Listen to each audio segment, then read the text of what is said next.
Selamat datang kembali di pembahasan mendalam kita. Hari ini kita fokus ke satu bab yang menarik banget nih dari materinya. Bab 14.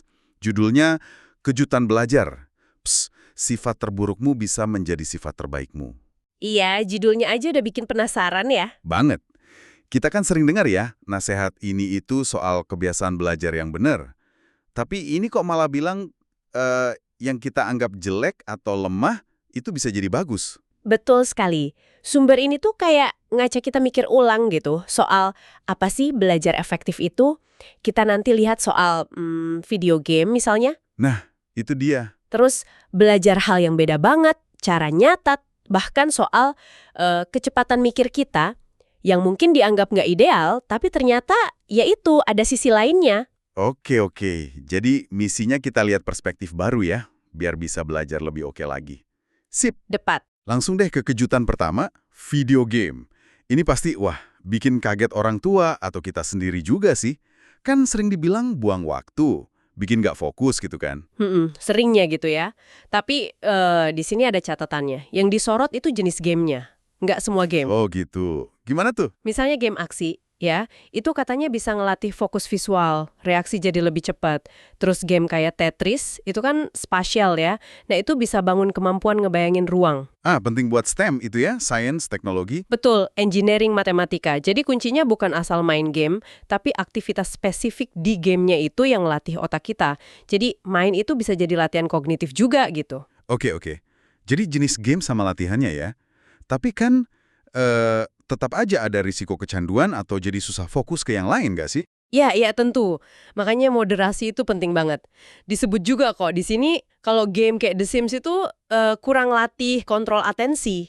Oh, oke. Jadi pesennya bukan ayo main game terus, tapi lebih ke ada loh potensi latihan tersembunyi di aktivitas yang kita anggap remeh, asal pas porsinya.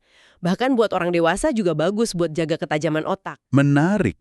Oke, lanjut ke ide berikutnya nih. Kalau kita suka banget sama satu hal, misal musik deh, atau programming gitu, cara biar makin jago malah dengan belajar hal yang, jauh beda. Kok aneh ya? Kenapa nggak fokus aja di situ? Nah, ini buat ngelawan yang namanya root think.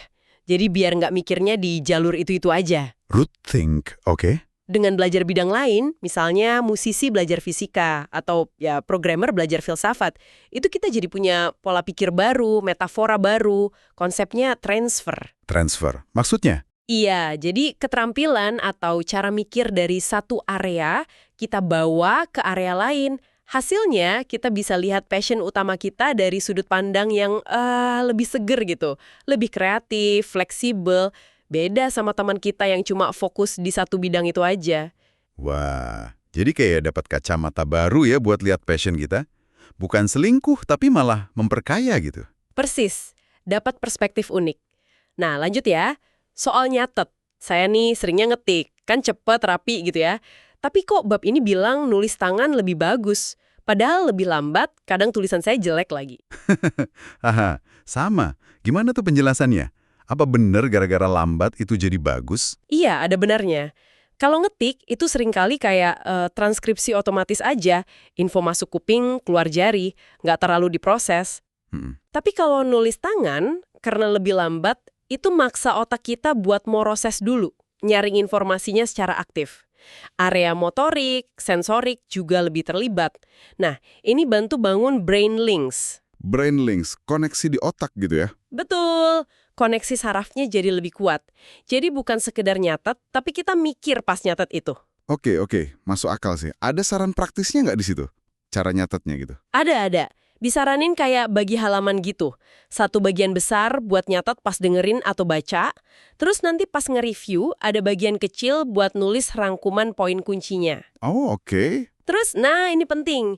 Coba tutup catatannya, terus ingat-ingat lagi poin kuncinya itu. Itu namanya active recall. Efektif banget buat nguatin ingetan. Sip, dicatat nih. Nah, ini dia nih yang paling bikin saya, penasaran banget. Memori kerja lemah.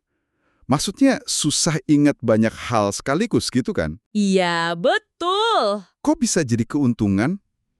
Ini kayaknya ngelawan semua logika soal memori deh. Haha, iya, ini emang paradoks yang menarik banget. Gini, Orang yang kapasitas memori kerjanya terbatas, itu kan secara alami dipaksa buat nggak cuma ngapalin detail doang. Terus gimana? Mereka harus nyari pola, nyari hubungan antar konsep, nyederhanain ide biar muat di kepala mereka. Nah, proses terpaksa ini justru bisa dorong pemahaman yang lebih dalam, lebih elegan, dan ujung-ujungnya lebih kreatif. Wow, jadi keterbatasannya itu malah bikin otaknya kerja lebih cerdas ya, bukan sekedar lebih keras ngapalin. Bisa dibilang gitu. Plus ada lagi nih, pikiran mereka itu katanya lebih gampang lepas atau berkelana gitu. Nah, pas lepas, itu ide-ide baru suka muncul nggak terduga. Wah, Sumber ini ngaitinnya sama ADHD juga, di mana gangguan atensi itu malah bisa jadi sumber kreativitas yang unik. Tentu ada tantangannya ya, perlu usaha lebih buat bangun koneksi awal, tapi potensi kreatifnya beda. Ya trade-off lah. gila, keren banget ini. Oke, terakhir nih, soal kecepatan mikir. Ada metafora otak pendaki yang lambat sama otak mobil balap yang cepat. Kita kan sering kagum ya sama yang cepat. Berarti si pendaki ini kalah dong? Tunggu dulu, nggak gitu juga. Mobil balap memang cepat nyampenya, tapi mungkin banyak lewat detail di jalan kan? Iya juga sih. Nah, si pendaki ini, biarpun lambat, dia bisa nyentuh daun, nyium aroma pinus. Maksudnya, dia nangkep nuansa, detail, kedalaman yang mungkin kelewat sama si pemikir cepat. Oh, jadi bisa sama dalamnya ya pemahamannya? Atau malah lebih? Bisa jadi sama dalamnya, bahkan kadang lebih kaya. Karena prosesnya lebih cermat, lebih menyeluruh gitu. Jadi, lambat itu bukan berarti nggak mampu, cuma gayanya aja beda. Wah, parah sih ini. Banyak banget ya yang dibalik dari bab ini. Dari manfaat video game tertentu, pentingnya belajar hal lain, bagusnya nulis tangan, potensi memori lemah, sampai keunggulan mikir lambat. Intinya kayaknya jangan keburu ngejudge kelemahan diri sendiri dalam belajar kali ya. Tepat banget. Ini kayak undangan buat kita semua, buat Anda juga, untuk melihat lagi cara belajar kita. Mungkin ada sesuatu yang selama ini Anda rasa, ini kekurangan gue nih. Tapi abis dengar ini, jangan-jangan itu potensi kekuatan yang belum digali. Bener juga. Tiap gaya kognitif kan punya plus minusnya sendiri. Mau Anda pakai terus. Sesuatu buat dipikirin lebih lanjut ya. Betul, silakan Anda pikirkan. Sampai jumpa lagi di pembahasan kita berikutnya.